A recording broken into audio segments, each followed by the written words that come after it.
Welcome, everyone. Thank you for joining Congressman Heck's Facebook Live Town Hall. Congressman Heck represents Washington's 10th Congressional District. This evening, we are fortunate to have with us Secretary Wiesman, who serves as Secretary of Health for Washington State. We've been collecting questions from you through social media and through constituent mail for a few days now, and we'll use those questions to drive tonight's discussion. If you are watching this live on Facebook and have a question, please ask it in the comment section for the video, and we'll try to get some of those live questions in as well. Before we get to questions, I'm going to hand it over to Congressman Heck and then to Secretary Wiesman for some opening remarks. Congressman? Thank you, Emily, very much. And more importantly, thank you to all of you out there who are joining us. I think this is our 4th or 5th town hall we've had related to the coronavirus pandemic, each on a different topic, trying to bring you as much information, timely information you can use as possible. In fact, we're pretty fortunate tonight to have the Secretary of the State Department of Health with us, John Wiesman, who has a long and distinguished career in public health. However, he has already announced that he'll be retiring at the end of this calendar year, which is bad enough. Even worse, he's going to go be a faculty member at UNC, Chapel Hill, I think, John. Is that not correct? That is correct, yes. How dare you? Before we get into the questions, I did want to just report to you real-time information that tonight the U.S. House of Representatives passed and sent to the President the 4th bill relating to dealing with the effects of the coronavirus pandemic. This one has 2 real strong features to it, principally. One is it replenishes the Small Business Administration's assistant program, which is basically a loan forgiveness program for smaller businesses. Everybody has heard by now that the demand for that was so great that the money ran out in 2 weeks. It's really important that we do this because small businesses, as we often say, are indeed the engines of our economy. That's not just a phrase or a cliche. The truth is they create 2 out of 3 new jobs. And small businesses have especially been hit very, very hard by this. So we've replenished that fund, put some more guardrails on it, learned a little bit from our first go through on this. And that money should begin to be available, we believe, within 48 to 72 hours, at least in terms of the process. Secondly, more apropos to tonight's conversation, we provided $100 billion for public health related purposes. $75 billion of it principally going to hospitals and other healthcare providers for the expenses, the unusual, the extraordinary expenses that they've incurred as a consequence of the pandemic. And $25 billion of it, which I'm particularly excited about, to stand up a robust national testing program. Now, as I have said repeatedly, Congress has a moral obligation here to act strongly, boldly, quickly, to do what it can to mitigate both the public health and the economic damage that is being caused by this pandemic. But the truth is, the single best way we can help the economy is to defeat the virus. And the single most important tool that we have, above and beyond social distancing, is testing. So I'm especially gratified that we provided these funds so that we can begin to stand that program up nationwide.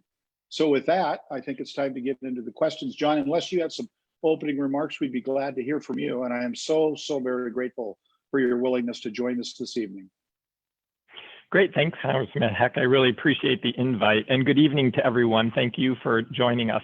I would like to start out with just a few comments and really speaking to the people who are really hurting the most here. First of all, if you've lost someone to COVID-19, my condolences to you, or if you've had it yourself and are recovering. While I've not personally had it, I've got employees who have, and I've got family members who have, and I've talked with them about this. And I understand that for some of them, they say they've never been so sick in their life, even though they've been taking care of themselves at home. And so this is something that really, hits hard to people, and just want to acknowledge that. Also, to those of you who have lost jobs, who are struggling to pay for food or housing, this really is a devastating time in people's lives, and we know that. Appreciate the Congressman's work on helping to mitigate those impacts Governor Inslee's efforts and the legislature to help with unemployment insurance and other things. We know that it doesn't go far enough for a lot of people. And what we can really do is help to get this back on track as soon as we can, and to really wrestle this virus down to the ground as quickly as we can. I also want to thank all of those healthcare workers and critical infrastructure workers out there who are still going to work, who in many cases are putting their lives on the line for us. Thank you for that. We know the work is hard and your dedication is much appreciated. All of that said, we do have some good news here in Washington State. Our work of staying home, staying healthy is paying off. We believe we passed the peak of the most number of cases in this wave back at the end of March, so a couple of weeks ago, and that we're on the downside of this. We're not quite far enough down where we want to be, but we're coming down, and that's because of your work, your efforts to physically distance, to pay attention to hygiene, and I want to thank you for that. We still have 200 to 300 cases coming in each day here in Washington State. And honestly, we know that there are more cases, that there are some people, as the congressman said, who just aren't getting tested for a variety of reasons. So it's still out there. It's in all parts of our state. And we all have to just keep focused and do our part to help defeat this. I know lots of people have cabin fever, and we're looking to get back to a time of more public life, and we want to get there as quickly as we can as well, and we want to do that safely. And I really look forward to hearing from you tonight with your questions. Great, thank you, Secretary. So we will take one of the first questions that we got from our live Facebook video, and it's from Enrique on Facebook, and he asks, when is Washington expected to open? Great. Well, I think what, Emily? When is Washington expected to open?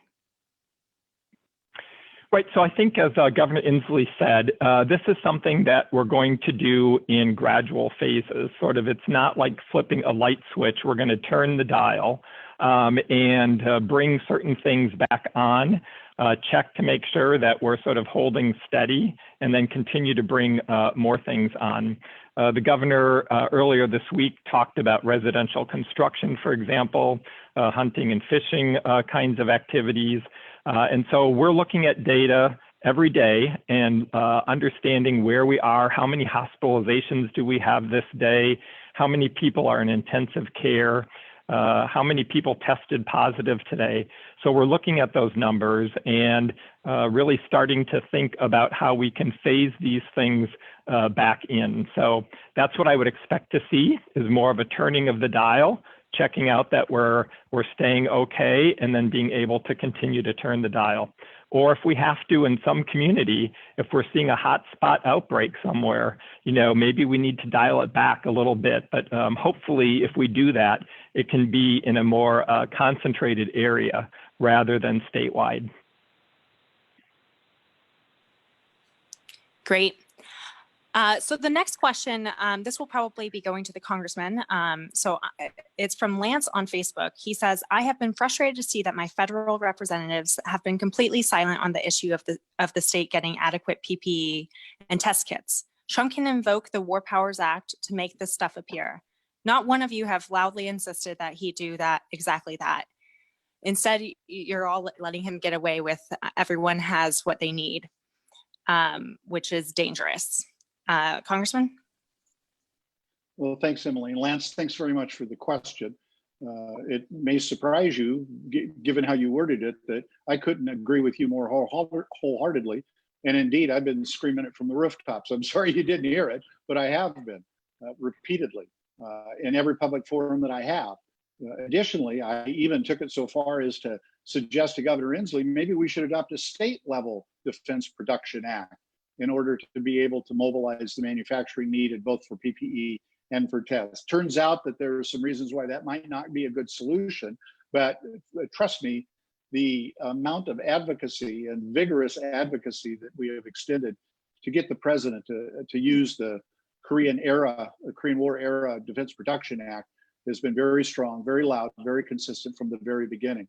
I have a feeling that the combination of production capacity that is out there is beginning to be stood up. The president has pulled the trigger on the Defense Production Act in some limited instances. I believe that he should have done it at the outset on the testing side, because I think testing is the key. I think there's not a lot of doubt here that in addition to social distancing, what we need to do is test, trace, and quarantine. That's the 3 steps that we need to take. We need to test as many people as possible and appropriate. We need to trace those who have tested positive for their other contacts so that we can identify the source of it. And then we need to quarantine the people who test positive, obviously. And while we're doing that, what we need to be doing, of course, is investing in both the treatment, research and development, and most importantly, in the vaccine development. And those things are happening. In fact, I think there are something like 70 different individual research efforts for a vaccine. 3 are actually being tested on humans as of yesterday. This is such a dynamic situation that it changes on a daily, sometimes hourly basis. That's the key. Test, trace, quarantine, develop a treatment and or a vaccine. We need to do that. We need to invest the money in order to be able to get to the other side of that. That's the way that we're going to defeat the virus. And once again, I'll just say it. I can't say it enough. We don't get to completely reopen the economy in a smart way until we defeat the virus. And we can do that. We've done that before. We're going to do it again. I know in the midst of all the cabin fever that we're all experiencing, myself included, it sometimes feels as though this thing is just going to go on and on forever, but it isn't. It isn't. We are going to get to the other side of this, and we are going to beat it if we take those smart steps. But Lance, again, thank you for the question. I've been screaming for it. John has been in on some of the calls that I've been on, and I'll let a third party validate that I've been one speaking up in this regard. John, do you have anything to add about? Yeah, I did want to thank you for that support. You and honestly, the whole congressional delegation, every time we come to you all with these concerns around testing supplies, PPE, you all have been there wanting to press the federal government, the administration, for everything it can do. You've been putting these into the bills that are getting passed and understanding how important this is to getting this virus wrestled and so that we can get back to public life. So thank you for that. I do appreciate it. Thank you, John. I want to go back to the testing thing here and put this in a little bit of perspective so people can understand where we're at, where we need to be. I think, John, correct me if I'm wrong, right now we have the capacity to do about 4,000 tests a day. But if we're really going to whip this thing, we need to get up to 20 to 30,000 a day. That about right, John? Right. So in the state, we have the laboratory capacity to test like about 21,000, but we don't have all the swabs and viral transport media. So that's the limiting factor right now.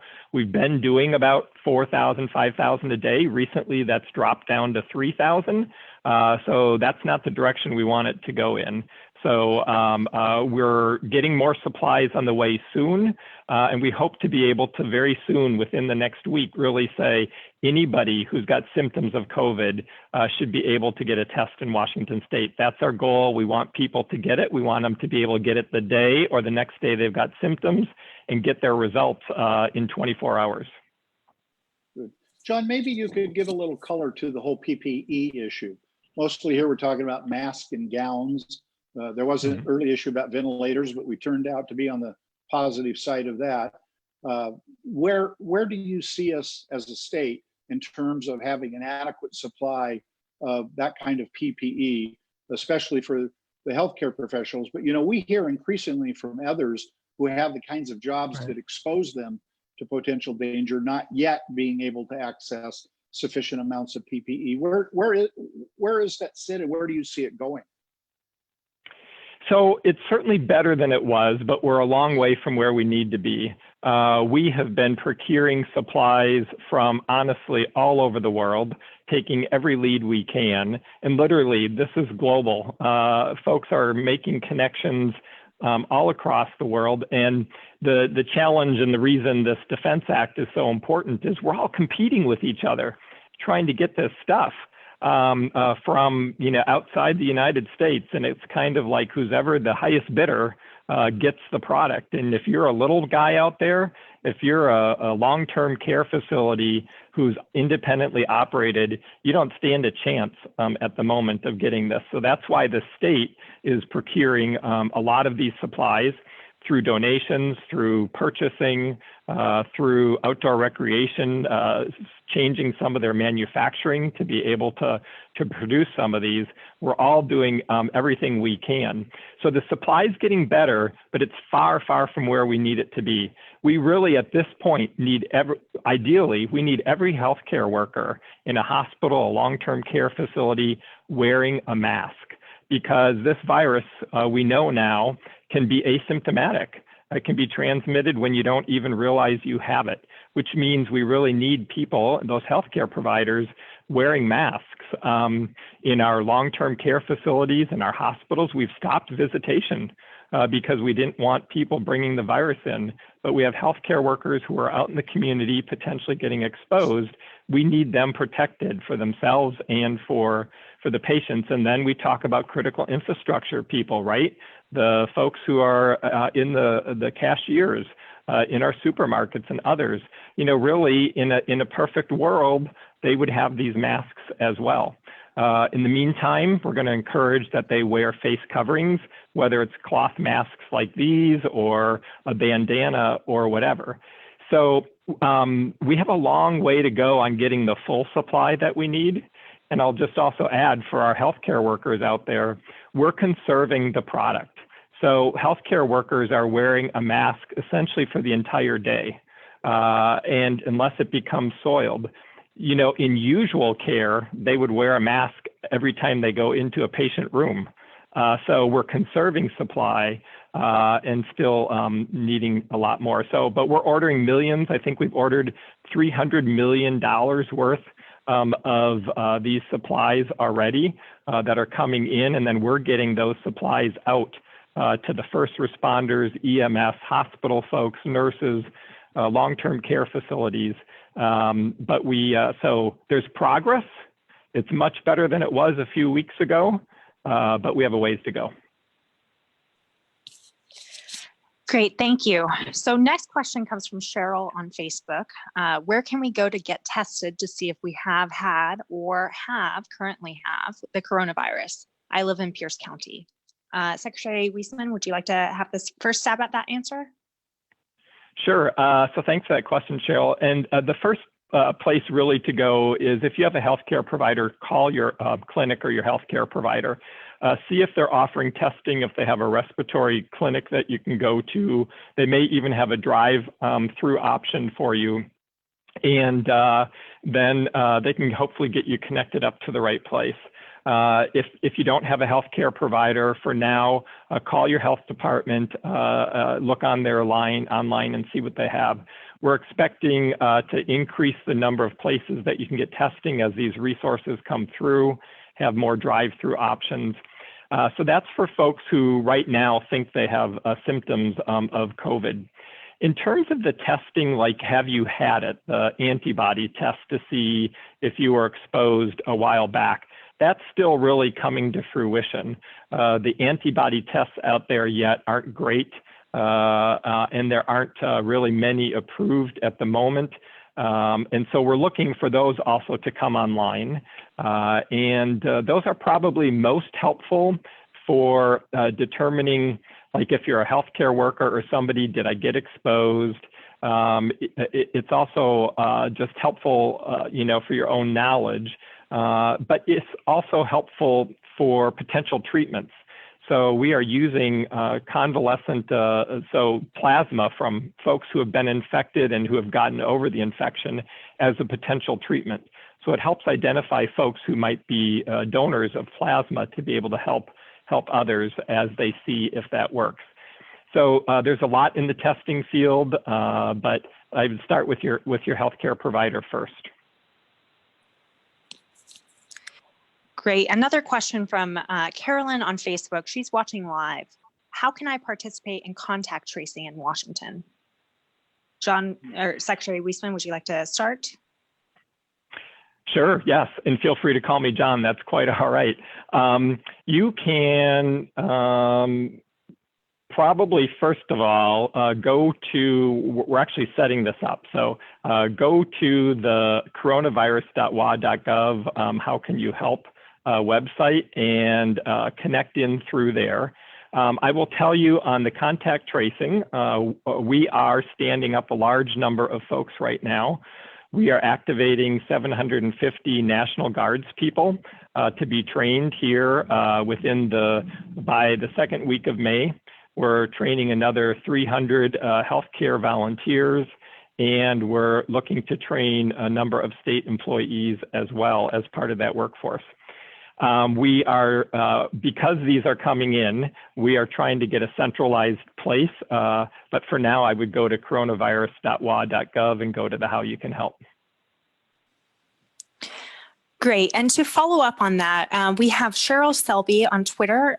She asked, is there any merit to using our sideline census workers as contact tracers? They've been vetted and hired already by the federal government. And it's a similar form of outreach. Congressman, do you have any thoughts on that? Thank you. That's Mayor Selby of Olympia, my mayor. Cheryl, thanks very much for the question. I believe the status is that the census workers have been put on hold for the time being, but they will be reactivated and will be required for us to finish the census. So your question actually prompts a good other observation I'd like to make. As of a couple of days ago, Washington State had about 57% participation in the census, which was actually better than other states, but it still means that we have 43% to go. You can go online and take the census. It only takes 10 minutes, and it sets the basis and the foundation for the next decade for the distribution of certain federal funds. It's a big deal. So if you haven't finished the census, I hope you will. I think that those workers are going to be redeployed, as it were, to help finish that up in June, but I could be wrong. John, you're standing up the contact tracing. Is that an idea that you guys have discussed? You know, I don't think it has. We've got a lot of folks who have indicated interest in volunteering, from retired healthcare workers to students. And so we have a lot of pools of people that we're tapping into, but I will let my team know about this potential resource. Good idea, Cheryl. Thank you. Great. And the next question comes from Heather on Facebook. She's watching live. When will the antibody test be available? Secretary, would you like to take this one? Sure, happy to do so. There's, I think, one antibody test that just got FDA approval recently, and these will take some time to stand up. There are actually a lot of antibody tests out there that are being marketed, but they've not been FDA approved at this point. I will also say the experience with these antibody tests has been that the general accuracy of them is not great. And part of what's happening is that it's not just detecting the antibodies specific to COVID-19, but to other coronaviruses, because many of the colds are caused by coronavirus as well. So there's this cross-reactivity. So the testing is not as accurate in many cases as we would like. So that's going to take a while, I think, for that to develop and sort out. John, are you optimistic we will get to that point? And would you care to bracket the range of time that may be required for us to do that? Are we back to the same thing as the vaccine, 10 to 18 months? I wouldn't say 10 to 18 months, but so hopefully it'll be a lot sooner than that. I will also say one of the things we don't yet know is if you develop antibody to this, we don't know if it's protective antibody, like it will protect you from getting reinfected. And we're not certain that if it does, how long does it last? I mean, this is a new virus, right? We just learned about it at the end of last year, beginning of this year. So the experience with it is not much time. So there's more science to be done to understand exactly what does it mean to have this antibody response. And that goes for the testing as well. The tests might be able to determine, yes, you had some antibody response, but was it an effective antibody response that's actually protective? Those are all things that yet have to be worked out. Great. The next question comes from John on Facebook. John says, I represent the 3,200 adult family homes in Washington State. Why are we still not getting testing into long-term care facilities in Washington State? Great, John. Thanks for that question. So there is testing occurring in some places. In the testing at the moment is usually occurring in places where somebody's being identified as having symptoms and somebody who actually then is being diagnosed with COVID. So the testing supplies have really been kind of prioritized for some of those settings. Now, what usually happens is they work with their local health departments, and the local health departments do some consultation around the kind of testing that they think is most appropriate. I will say this is a changing field here. As more tests come online, some folks are starting to prioritize and say that we should do testing in sort of all long-term care facilities to see if we can identify if there are any asymptomatic persons in the facility and work on infection control that way. So it's evolving.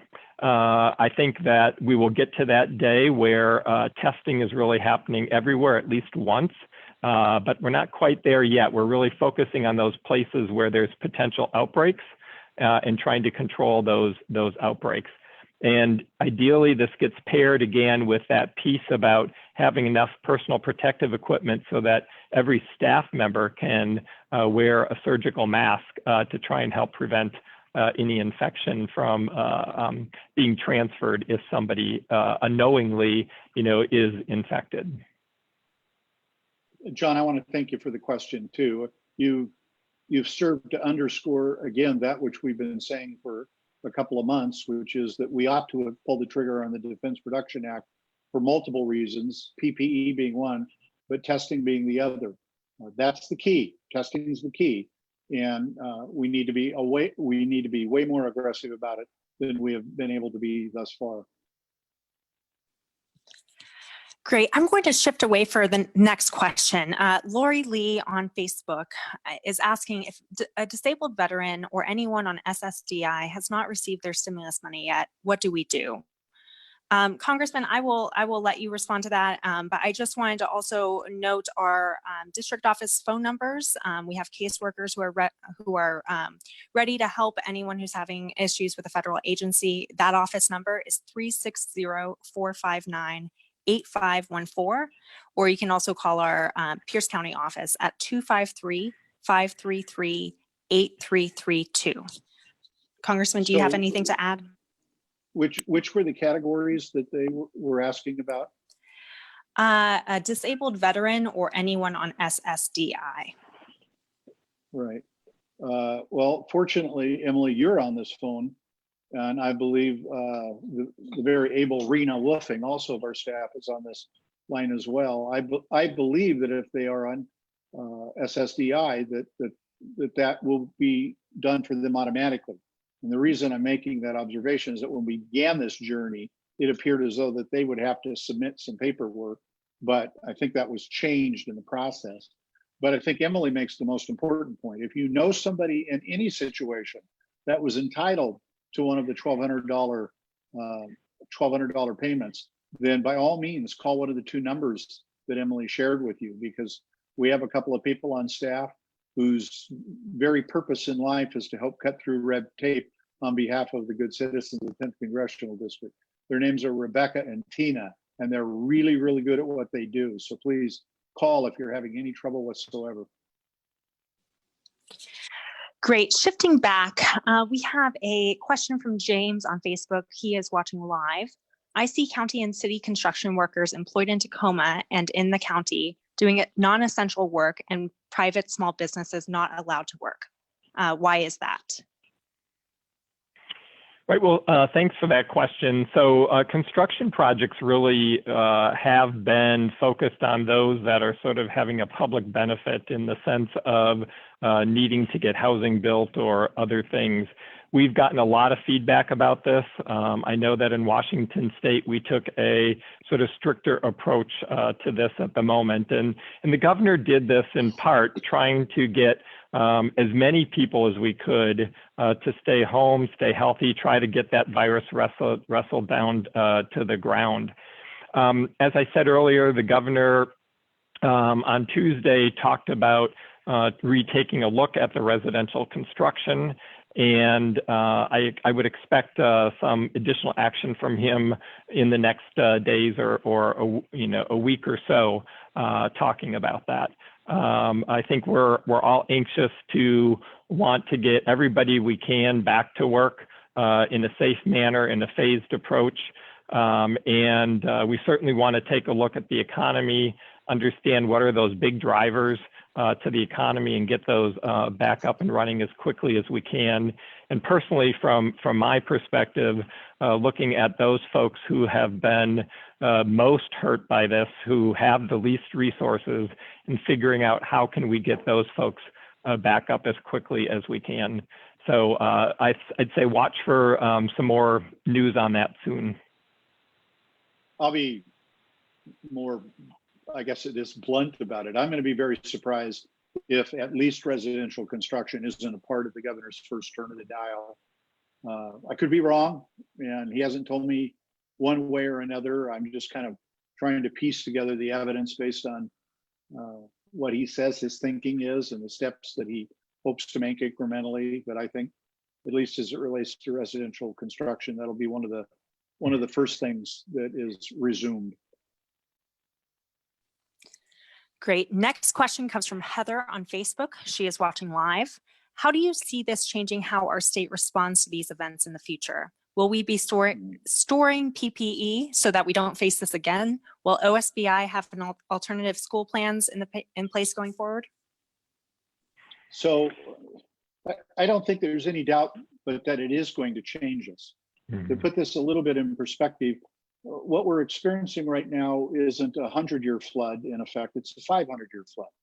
This just has never happened on this scale this quickly in the last half a millennium. And that's a learning experience, right? We all respond to these events. It's kind of like that old expression of, you know exactly where you were when. We knew exactly where we were if we were old enough when President Kennedy was shot. We knew exactly where we were when the World Trade Center was taken down on 9/11. These things fundamentally restructure perspective and a lot of practices. I think on the education front, and I'm going to let John deal with the PPE storage thing, but on the education front, what you're about to see is some incredible progress and innovation on more distance learning kinds of things. People were a little caught off guard on this in many ways, in terms of being able to help students continue to learn and grow, but they're learning now. The system is learning now. Teachers are learning now. School district administrators are learning now. And students are learning how to participate in their own education from afar. So I think we'll be better prepared for that. And I think some of that will continue on a bigger scale than it has. John, what would you like to say about public health? If nothing else, I would make the overarching comment that public health professionals like John aren't ever fully appreciated, because what they do day in and day out to prevent bad things from happening is invisible. But it's only when you get an avalanche or a tsunami kind of an event like this that we all step back and go, public health matters. Investments in public health matter. And as a consequence, I'd like to think that we'll be more receptive to all the kinds of things that support the public health infrastructure going forward. Thanks for that. And I would also agree with what you said. And frankly, some of these things are going to benefit. So even the school piece, for example, for snowstorms, if we have these electronic things in place, we don't necessarily need snow days anymore, and school years don't need to be extended. So that might be one of the sort of benefits of this as well, that we can actually deploy those just every year for those needs. On terms of the public health side, yes, I think we've got a number of lessons learned here. I will say, I think we had about 100,000 surgical masks in a stockpile that we had here at the Department of Health. And clearly that was like way inadequate. And this was all done from the days when we were planning for some of the pandemic flu, bird flu kinds of things a number of years ago.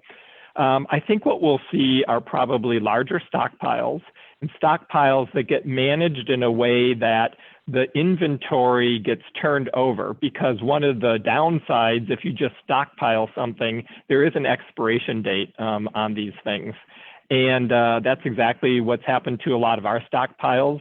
The surgical masks or other things were expired, but if they were kept in a place with the right humidity, et cetera, we were able to extend the use of those and go past the expiration.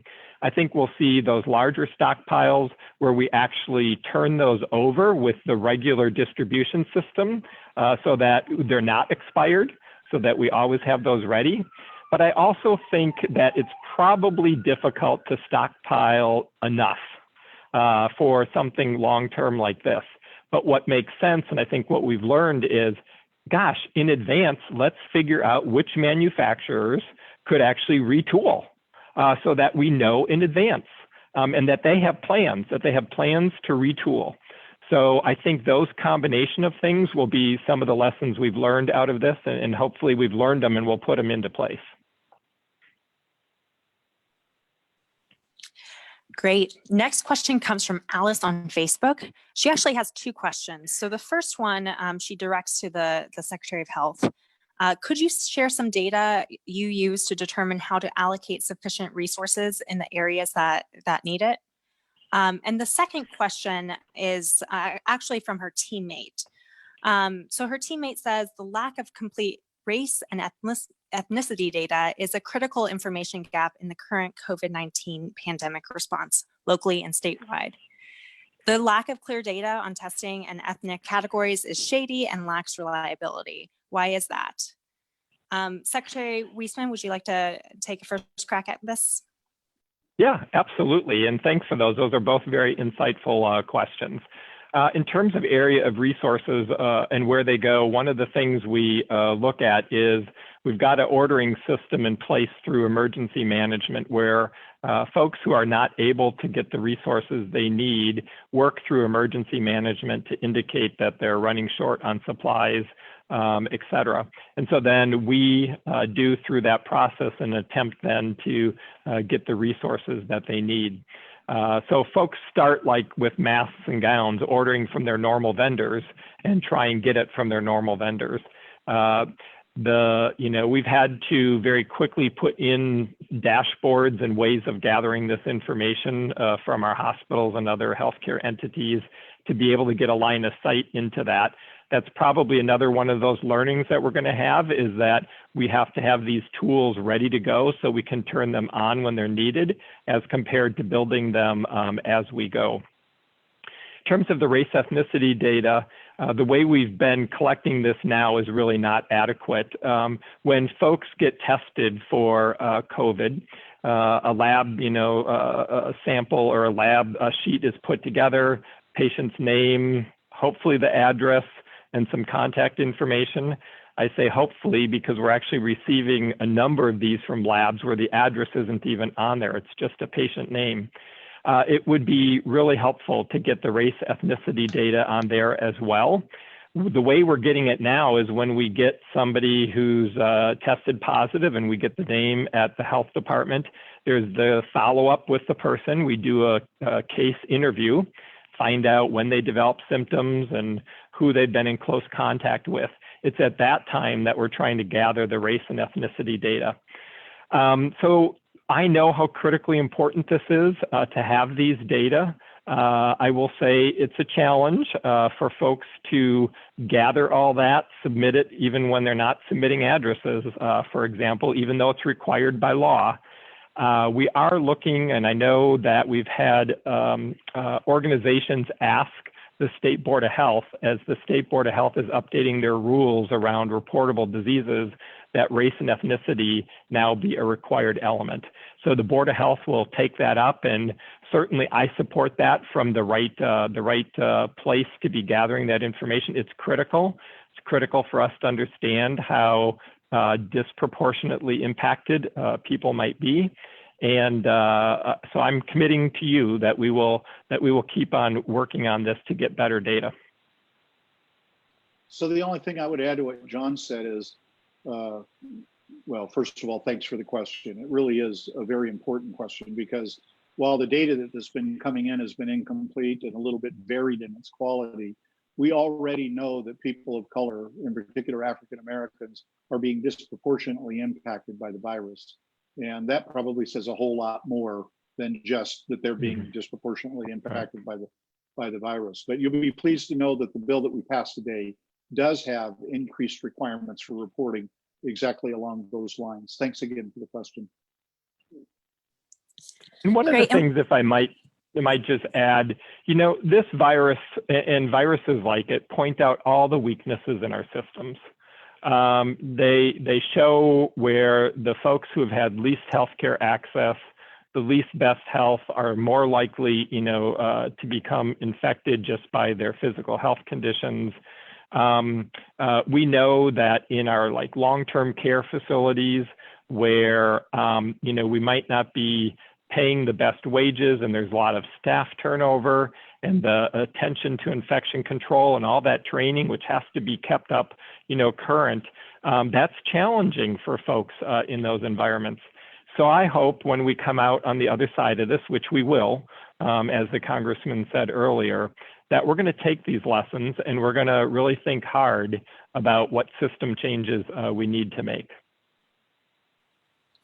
Thank you, Secretary. The next two questions, they are very similar, so I will combine them. They are from Cheryl and Carolyn on Facebook. They're both watching live and they have questions about when outdoor spaces can be opened up. So folks don't normally get up close in such spaces, and they think we need more outdoor options and more places where people can breathe fresh air. So certainly, I agree with that, and that's one of the things we've encouraged people to do is to get outside, preferably at this point in your neighborhood or in sort of your local community, and trying to definitely stay away from other folks just for the physical distancing piece. This is one of the things, again, that the governor is taking a look at is sort of the outdoor recreation pieces. What we're trying to avoid, and we saw this, it was a really big issue in the beginning. For example, on our coastal communities, we had folks flocking to the coast and really flooding those communities almost as if this was a vacation. And then therefore congregating, you know, and not having that physical separation, and honestly overwhelming some of the stores in those small communities where there was no way to keep the physical distancing. So it's a balancing act here of what we're trying to have happen. We do want people outside. We want people exercising. We want people enjoying the amazing state of Washington that we have. And we want people to do it safely. And we're working towards that. So as those things happen, I guess my plea to you is it's still going to be important to do that 6 feet of distance. And so don't congregate. I had somebody who was telling me sort of at the beginning of this, they had gone for a hike up to a popular place, and it was just crowded with people. That's what we have to avoid for safety. Thank you. Next question comes from Antoinette on Facebook. She actually has two questions. The first one is, how involved are you with the governor in getting our state back to normal and the economy back open? And what are our state's threshold number to get back to normal? The next question, which is definitely one for the Congress. Emily, to whom is that one addressed? That one, you know, probably should go to the secretary. The next one goes to you. I will let the secretary respond to that one, and then I will go back to Antoinette's second question. So I'm essentially in conversations with the governor every day around these things, whether it's a quick phone call, whether it's meetings I have with him. Just had a meeting with him right before this for a half an hour talking about similar issues. So very involved in, again, looking at the data. The governor had a briefing this morning around the models and what the data were showing about, again, like when is it seeming like we can be at that place where we can start turning the dial. So those conversations literally, honestly, are happening every day. In terms of those threshold measures, my answer is going to be really unsatisfying for some of you. We look at a bunch of different measures and we're trying to see if they point us in the same direction. And the reason that is because each of these measures are imperfect. If we look at the percent of people who are testing positive and say, hey, is that percentage coming down the way we want it to see? Well, that can be influenced in a couple of days. If we're doing a major outbreak investigation in one community, those numbers that percentage can just like jump up and the next day come way down. So while that's an interesting measure and something we should look at, looking at it in isolation isn't helpful.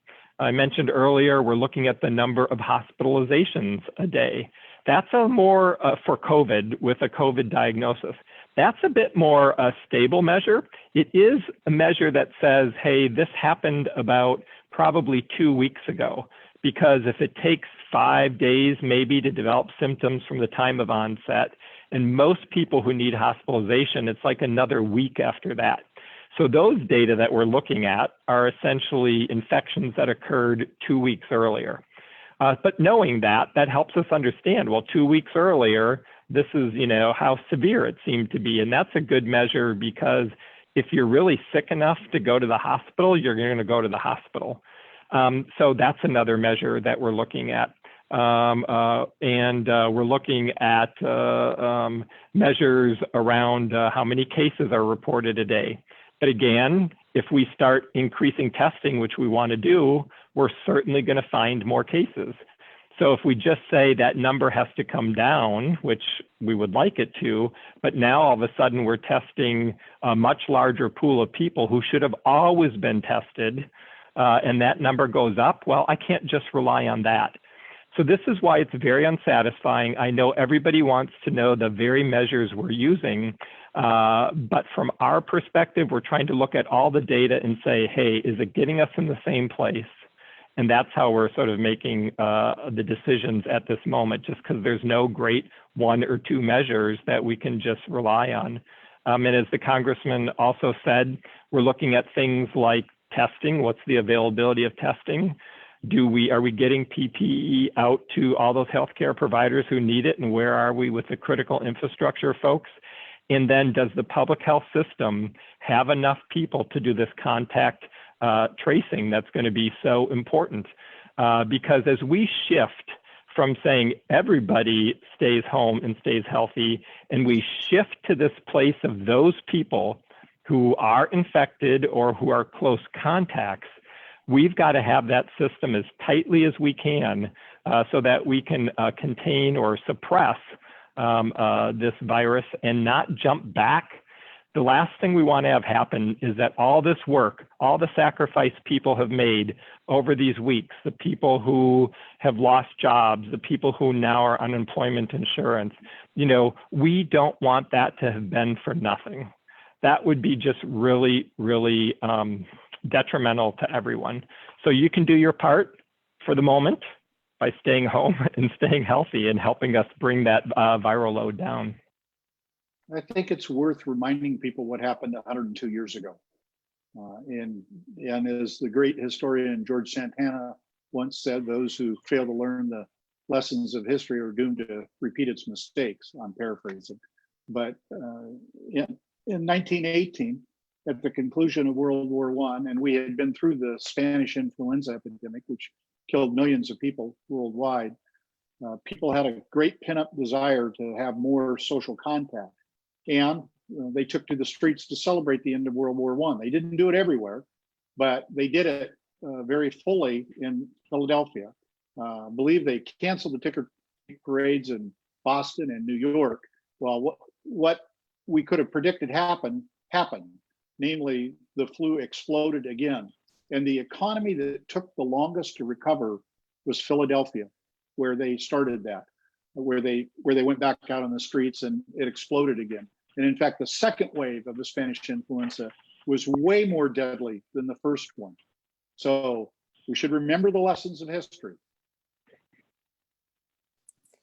Thank you for that. So, and going back to Antoinette's second question, this one's for Congressman Heck.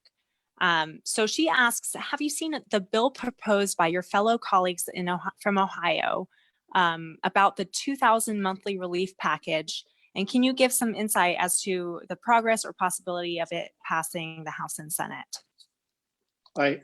Antoinette, I have not seen it or heard about it. Thank you very much. We will follow up tomorrow.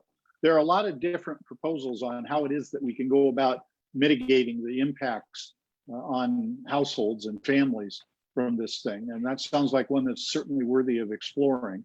The approach we took initially was, of course, to double down on unemployment compensation, thinking that it's the people that were out of work that would need the help the most. That's why we added $600 to the minimum benefit every week for those who were unemployed. And the thinking at the time was, well, if you've still got a job and you've still got income, then you're not particularly in need of greater assistance. But of course, we did provide the $1,200 per adult for those up to a certain income threshold on the theory that they would spend the money and stimulate the economy, and that would help create jobs. But as we now have entered into a period of more unemployed at a faster pace than we've ever experienced, I think it would be appropriate for us to examine alternative ways to help restart this economy and get it going again and make sure people have jobs or at least the means to get by until the economy recovers. I just want to remind people about the depth of unemployment that occurred suddenly.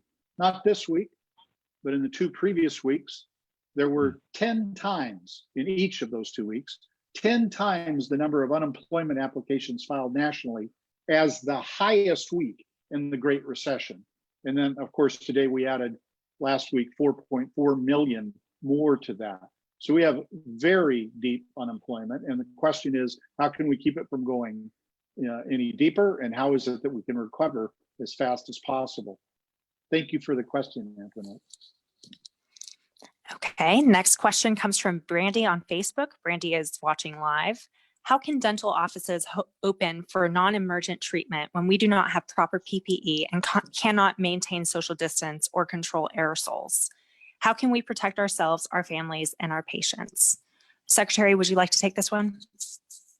Yes, thank you for that. So there are really 2 things here that have to happen. We have to keep getting those PPE supplies in so that we can make sure that those dental offices can get those.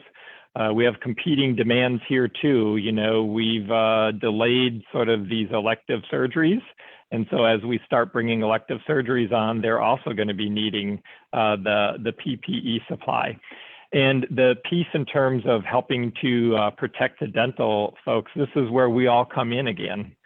The more that at the moment we stay home, that we stay healthy, that we do our physical distancing, that we do our hygiene, if we can bring those cases down, then we'll have fewer people with virus and we'll be helping to protect our healthcare providers as well.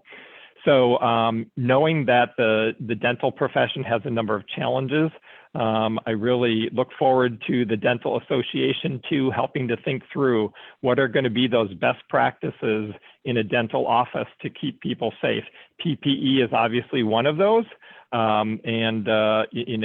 Whether that's the mask and a face shield as well. But I'm going to count too on the expertise of the profession to help us figure out what's going to be the best way to keep you safe.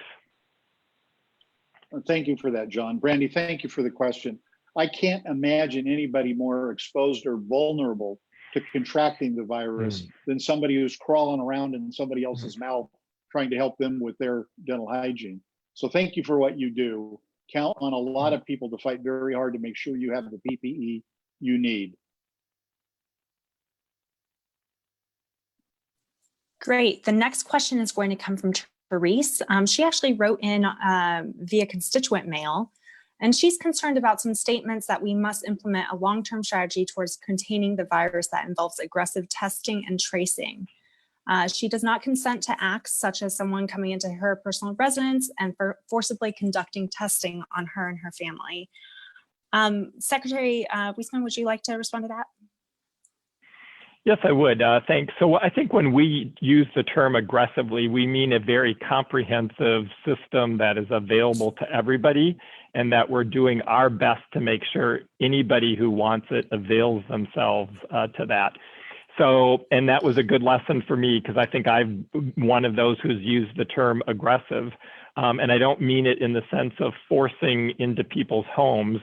I mean it in that sense of a comprehensive program that we're thinking about, like testing. What are all the ways we can get people tested? We're looking forward to home test kits where those can be marketed so that if you wanted to take the test at home, it can get delivered to you. You can take the swab right at home and send it back in. Or that we've got clinics who have set up respiratory, clinics, and you can have access to it there. So that's what I have meant by aggressive. And thanks for teaching me about language and how others may understand what I am saying in a way that I didn't intend for that to be. So do appreciate that. I will say one of the things that we are clear about too, though, is for folks who are infected, we do need people to isolate themselves. We need them to stay away from others, whether that's ideally at home, if that's a safe place for you, and if you have a home. And if you don't, that we've got a place where you can go and be isolated. That's going to be really important. And again, that's the flip side to having everybody stay home and be isolated, is really focusing on those people with the infection. I'm tempted to say what John said. I've probably only used the term aggressive testing 8 or 10 times in the course of this town hall, but I meant it in the same spirit that John much more eloquently described it. So thank you again. I'm going to try and be better about how it is I described that. Great. And just to let you guys know, we have reached 5:56 p.m. So we will ask one final question and then open it up to closing remarks. So I guess we'll go with Don on Facebook. He is watching live. He says, you can't trust everyone to social distance. One person can destroy the effectiveness of the concept. Congressman, would you like to reply? So I think we have some individual responsibilities here beyond just our own behavior to help enforce the ethic and the perspective that we're all safer if we socially distance.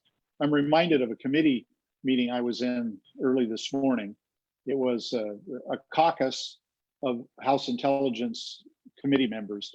And we were in a big hearing room and we sat 3 chairs away from one another and we all wore our masks.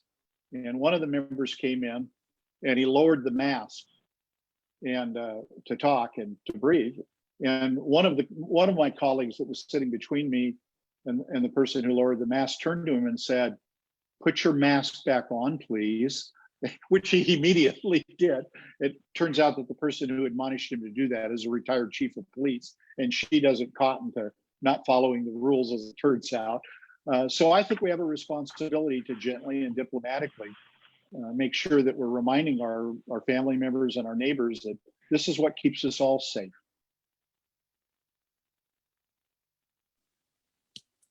Secretary, do you have anything to add, or should we go into closing remarks? I'm happy to go into closing remarks. It was well said. Great. John, Congressman, go ahead. If you've got something to add, I want to make sure you have that opportunity before we get turned off. More important that they hear from you, I think, sir. Well, Congressman, thanks for having this. And I also want to thank you, beyond what we've already talked about, your work around trying to stabilize the mortgage market is incredibly important as well. So looking at the whole range of this, from the physical health, the emotional health, to the financial health, all of these things are incredibly important. So thanks for your leadership on that. For someone who asked earlier about what's the best way to volunteer, my staff gave me a much better direct route on how to do that. So if you want to email us, you can email us at DOH, as in Department of Health, DOH-volunteer @doh.wa.gov, G-O-V. So just in closing, I want to thank you. And again, I commit to you that we are doing our darndest to work as hard as we can to do what public health needs to do, what your government needs to do to help keep you safe, to help get our public life happening as quickly as we can. But it does take all of us. This is everybody needing to pitch in, and people have been. I am so impressed with what we have seen in Washington. For the most part, we've seen people complying with these directives. We've seen people who are staying home, and keeping themselves away from others. I know this is incredibly challenging, that when you're a grandparent, you know, and you can't see in person your grandchild, we want people to stay connected. So those phone calls, those FaceTime things, however one can stay connected, please do. It's incredibly important that we take care of our emotional health as well.